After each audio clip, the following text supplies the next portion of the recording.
How's it going, everyone? This is Mike Starr.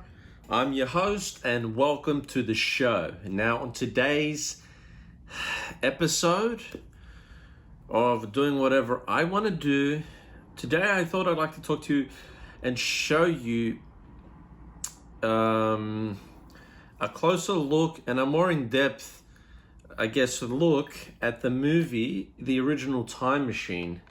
Yes, I love this movie, right?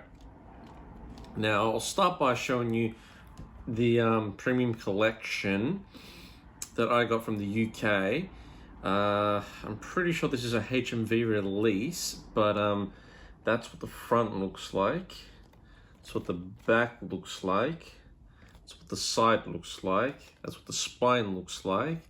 This is numbered, right? This is 1960 here, premium collection, number 18.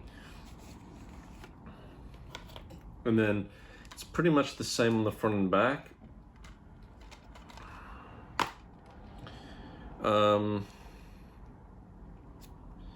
I kept the sticker on the front,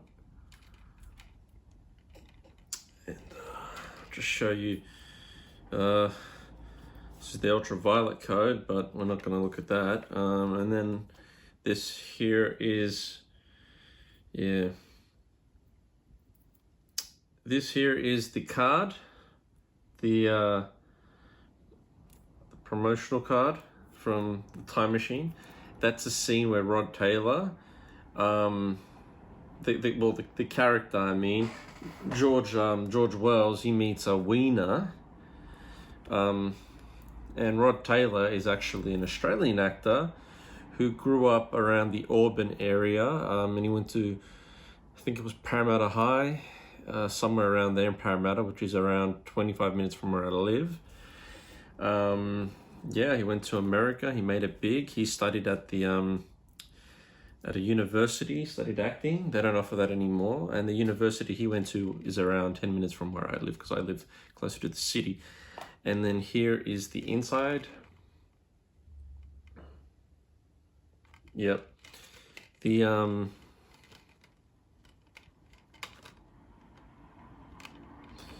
And I'll just show you what the inside artwork looks like. Okay. And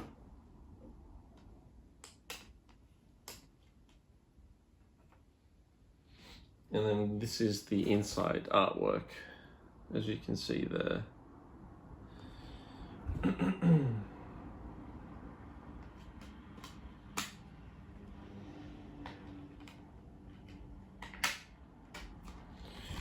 Okay, let's just put this all back nice and neat, because I like to take care of my movies. Some people don't, but I'm very OCD with this. And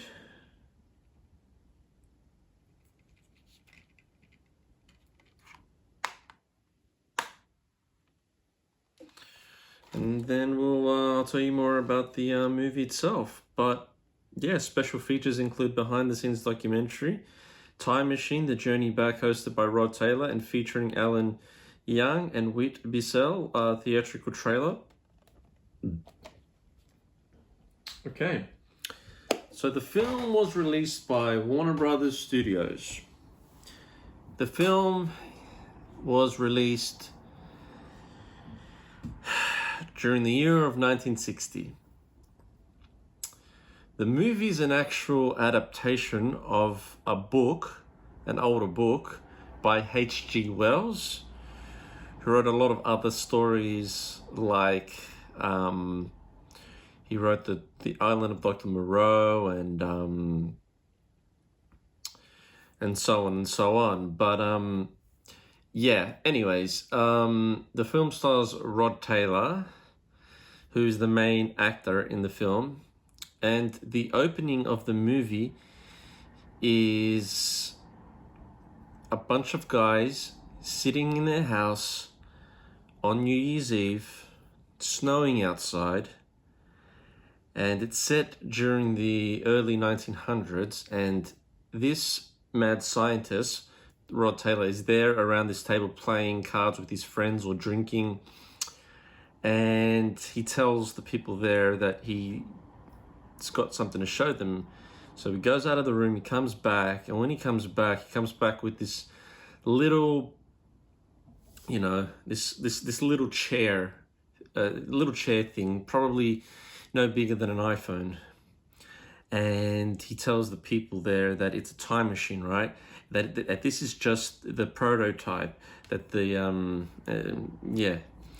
So gets one of his cigars, he bends it into the shape of like I guess like a Z shape, and he puts it in the seat of this little prototype time machine that can travel back and forth through time, you know.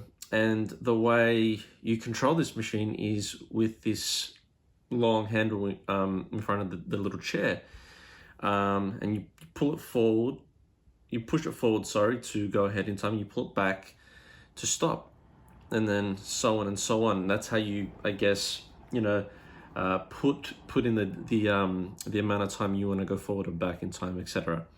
So anyways, he puts this this little prototype time machine, you know, in the future, but he can't sit in it, so he's got no way to stop it. And anyways, he sends it to the future, and it disappears in front of their eyes, and he's got no way to stop it. And who knows how far in the future it went. So yeah, but having said that, yeah, from there, his friends just don't really care about it, and they say goodnight to him, they leave, and he goes to his workroom, his laboratory, where he's got the full life-size time machine where he can sit in. Took a seat like this. It's got a big, like a gong, sort of like a big plate behind him, like a satellite dish, and it spins. And the key to it is this. It's like this carrot-shaped jewel thing that he screws into the machine, and that's the handle that you pull back and forth to go forward and back in time. And he ends up going a day in the future. He starts off with like a couple of hours, sorry, and then he goes a day, then a week, then a month, then a year, and then 1,000 years, and then 2,000 years, and 3,000 years.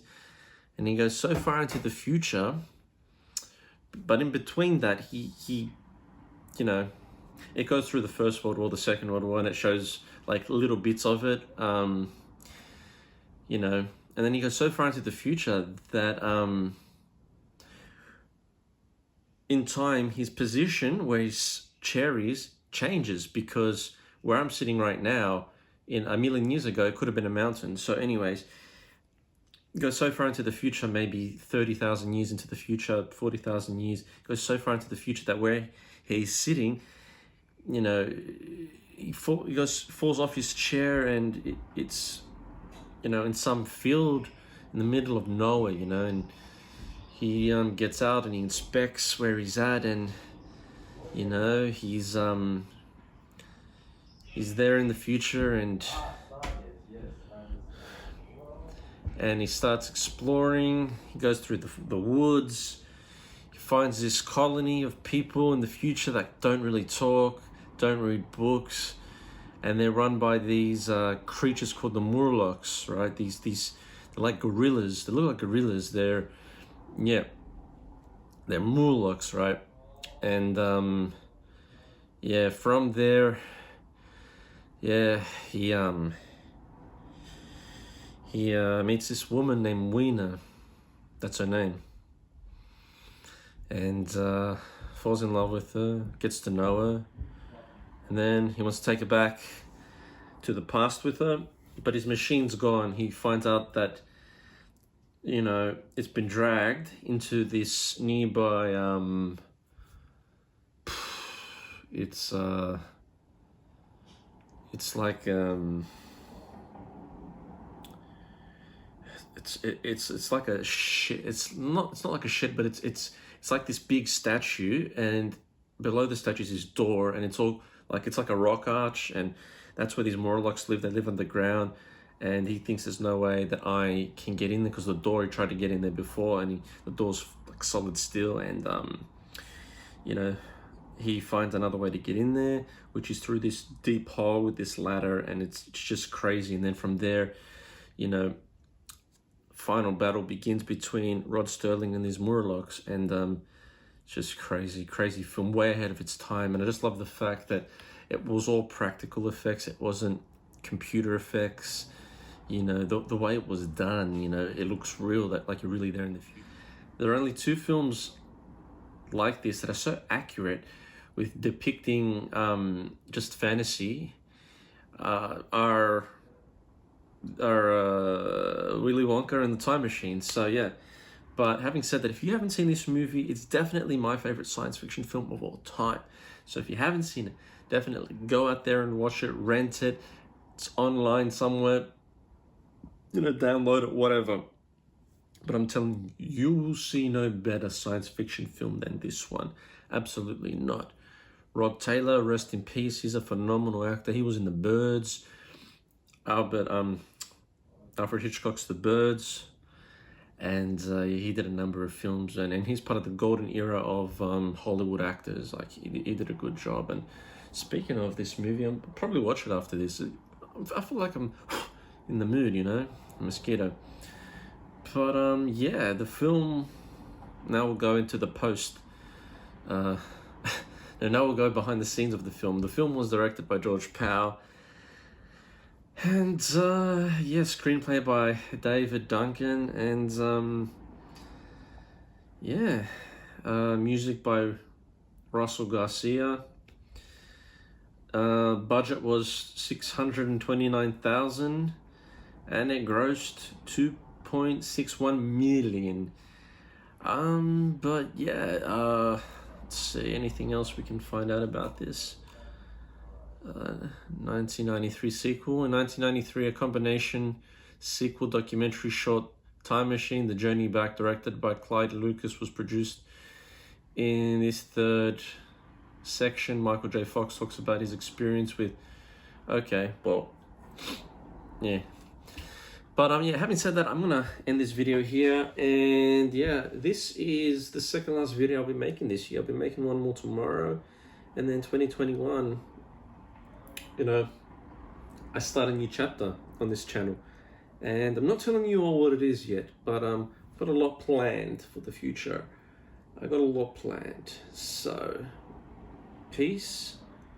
I'm Mike Starr.